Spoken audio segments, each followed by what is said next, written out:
Արոն Ասատրյան 1999-ից լույս տեսնող Խորեր ամսագիրը սեպտեմբերից արդեն կարծես թե 26 տարեկան է դառնում։ Այս տարիների ընթացքում ինչ փորձությունների միջով է անցել ամսագիրը։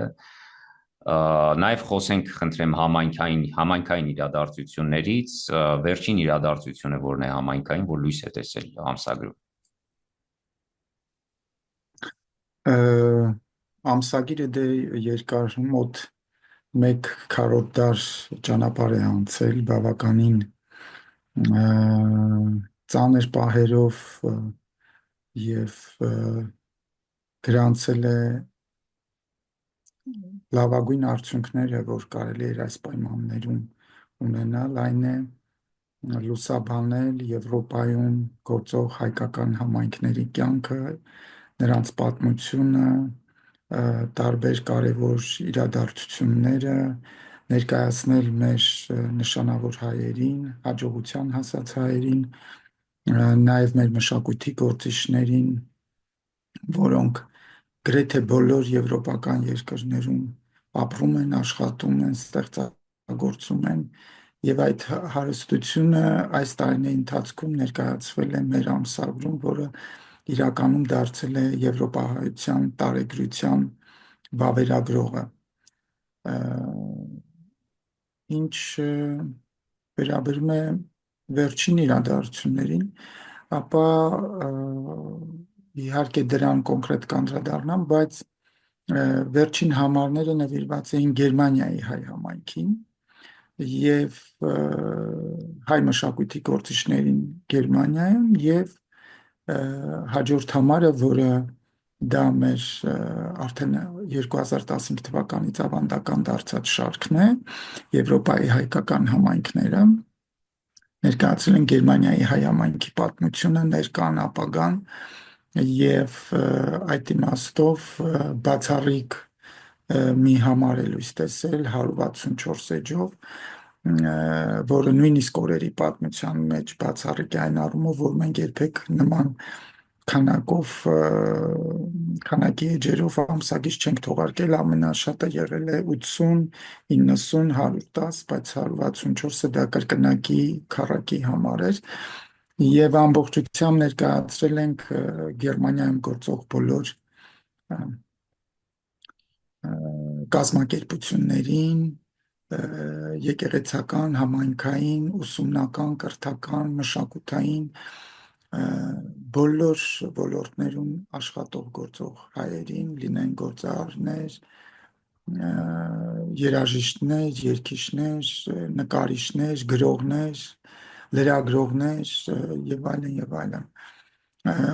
Այդ մարզիկներ, այդ իմաստով իհարկե ծավալուն նյութ ենք տվել եւ հարագիտարանային նշանակություն ունեցող համար ենք թողարկել։ Ինչ վերաբերում է Չեխիայի հայ համայնքին, ապա այստեղ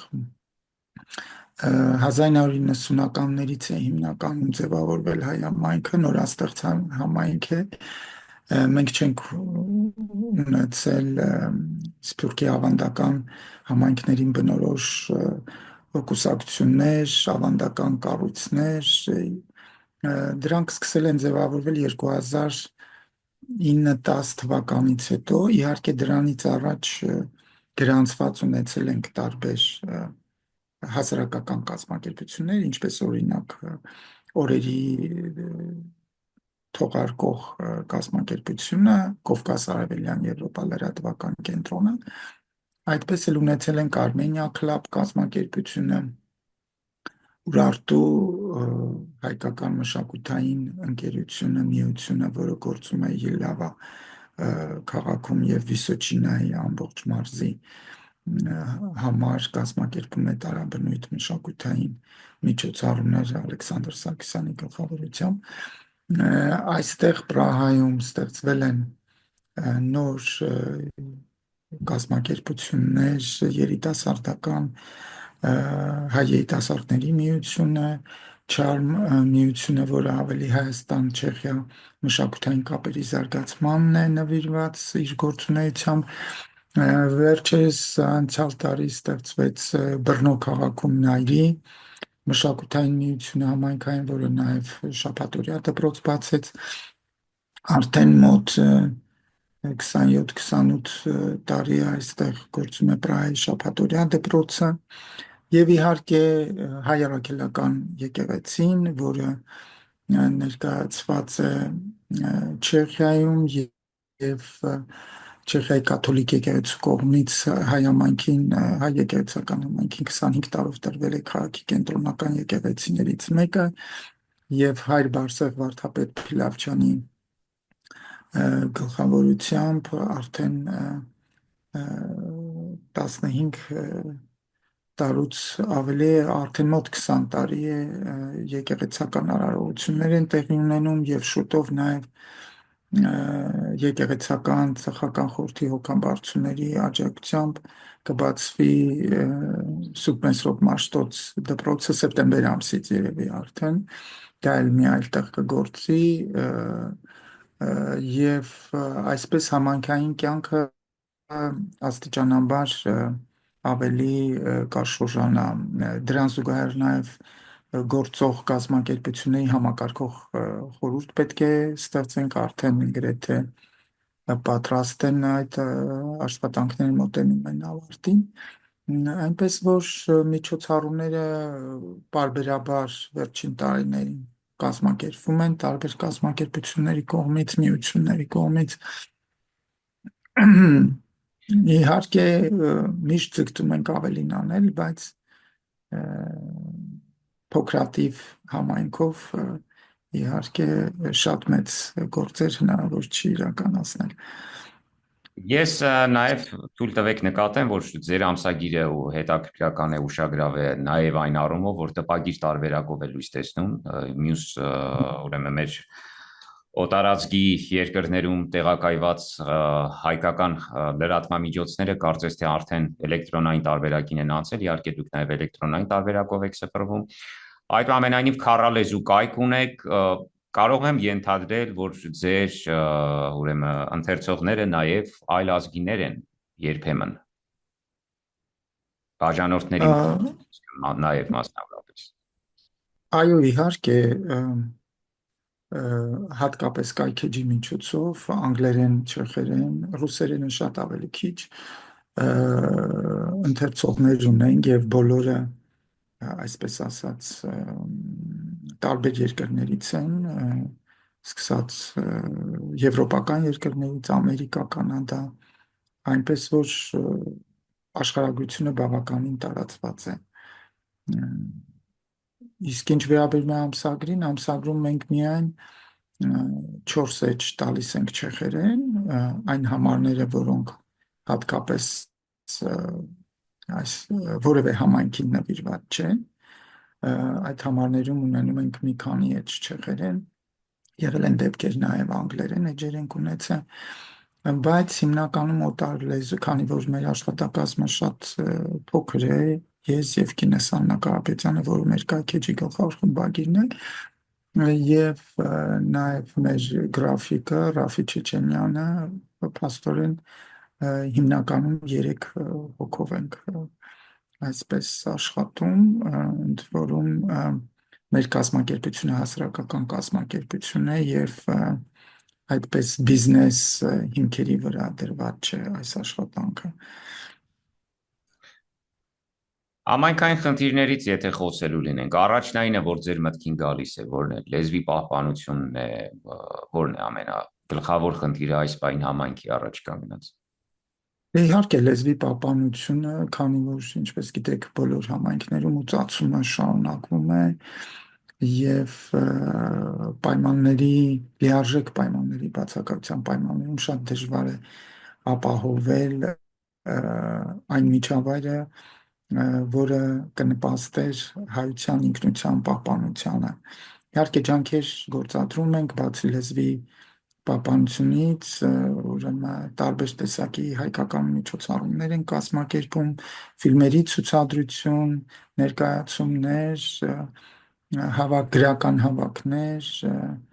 երիտասարդական տարբեր տեսակի հավաքներ են կազմակերպում երիտասարդական կազմակերպությունները,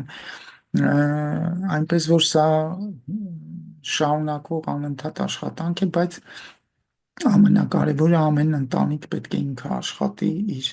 նախ եւ առաջ իր հայկական ինքնությունը պահպանելու ուղղությամբ, որովհետեւ ոչ ոք քո փոխարեն չի կարող քո ինքնությունը պահպանել։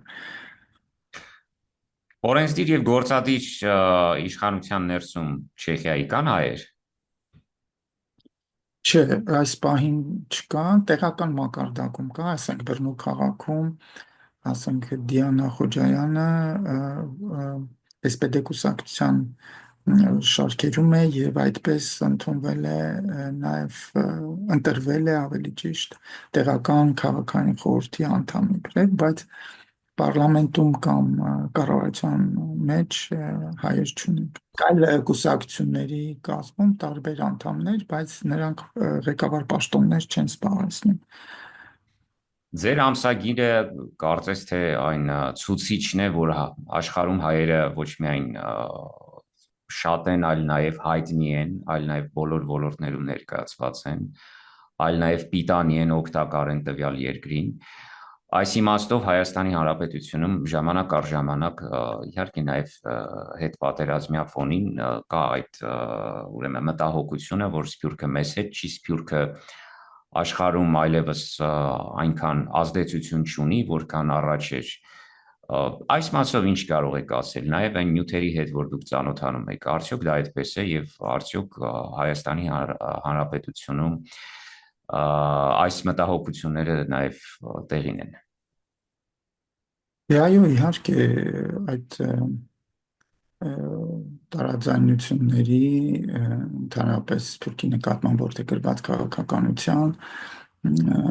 հատկապես 44-օրյա պատերազմից հետո այդ հիասթափությունը, ընդհանրապես ներգրավվածությունը հայաստանյան նախագծերում եւ այլն շարունակվում է եւ կա նման միտումներ կան իհարկե,